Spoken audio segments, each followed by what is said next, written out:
सभी साथियों को नमस्कार, गुड इवनिंग। तो साथियों, हम अभी भोपाल गए थे और आप सबने को हमने अपडेट भी वहाँ की बताई थी।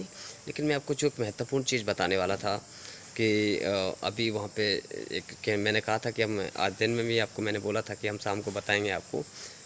तो साथियों, मैं आपको एक बात ये बताने वाला था कि अभी माननीय प्रमुख सचिव महोदय या कहें कमिश्नर महोदय जो जनजातीय कार्य विभाग के हैं, उन्होंने द्वारा बल्लभ भवन में मीटिंग ली गई थी। जब हम गए थे, हमें 2-3 घंटे सिर्फ मीटिंग की वजह से भी इंतज़ार करना पड़ा था, तब जाके मुलाकात हुई थी। तो वो जो मीटिंग हुई थी, तो उसमें जो कोर्ट के जितने भी मैटर हैं, वर्ग 1, 2, 3 या अन्य भी जो मैटर रहे होंगे, तो उन सभी पे लेके मतलब एक मीटिंग हुई थी।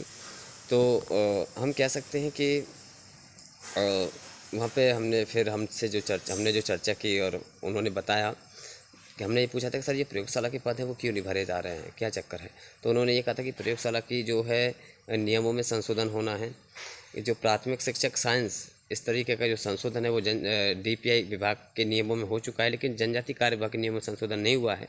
हालांकि हमने जेएडी को भेजा हुआ है, सामान्य प्रशासन विभाग को, जो कि एक बार भेजा था तो वापस आ गया था, फिर दोबारा भेजा है। तो कहीं ना कहीं वो उस चीज़ में जब तक वो संशोधन नहीं होगा तब तक और नहीं होगा कुछ। और दूसरी बात, हाई कोर्ट के जितने भी मैटर हैं, चाहे ओबीसी होल्ड के मैटर हों चाहे अन्य मैटर हों, जितने भी मैटर हैं उन सभी पर चर्चा होती है। तो कभी कभी हमको ये लगता है कि जो मैटर हैं वो हाई कोर्ट से संबंधित, उनको शायद हम जब देने जाते हैं तभी उनको अवगत होती है, तो ऐसा नहीं है। कोर्ट का प्रत्येक आदेश पर कमिश्नर महोदय उस पर चर्चा करते हैं, बात करते हैं, निराकरण के लिए भी निकालते हैं सॉल्यूशन। तो कुल मिलाकर बात यह है, प्रयोगशाला के लिए मैं आपको एक और बता दूं, जो ये लगा के बैठे हुए हैं, जिनकी 10 वेटिंग है, 15 वेटिंग है, 20 वेटिंग है, वो ये लगा के बैठे हैं कि हमारा प्रयोगशाला में हो जाएगा, हमें कुछ करने की ज़रूरत नहीं है।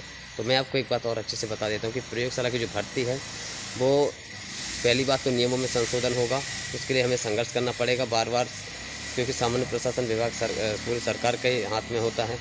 तो हमें वहाँ जाना पड़ेगा, बोलना पड़ेगा उनसे, तब हमें नियमों में संशोधन होकर प्रयोगशाला की भर्ती हो सकती है। दूसरी बात, जब तक ओबीसी होल्ड क्लियर नहीं हो जाएगा, क्योंकि उसमें साफ साफ लिखा हुआ था, आपने जो आदेश पढ़ा होगा, कि जब तक सेकंड काउंसिल की प्रोसेस पूरी नहीं हो जाती तब तक प्रयोगशाला की भर्ती नहीं हो सकती है।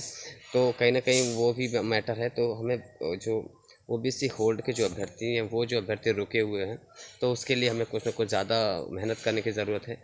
अगर जैसे ही ओबीसी होल्ड की नियुक्ति आदेश जारी होती है, जैसे वहाँ से जो क्लियर होता है, फिर हो सकता है प्रयोगशाला के लिए भी नियमों में संशोधन होकर वो भी चीज़ हो जाए। तो हमें सबसे जो ज़्यादा मेहनत करनी है ओबीसी के अभ्यर्थियों को नियुक्ति दिलाने के लिए, जिससे वो चीज़ें पूरी हो सके। ठीक है साथियों, तो मैं तो ये कहूँगा कि पूरे मेहनत करने की ज़रूरत है और सभी को, ठीक है, तभी चीज़ें क्लियर होंगी। धन्यवाद।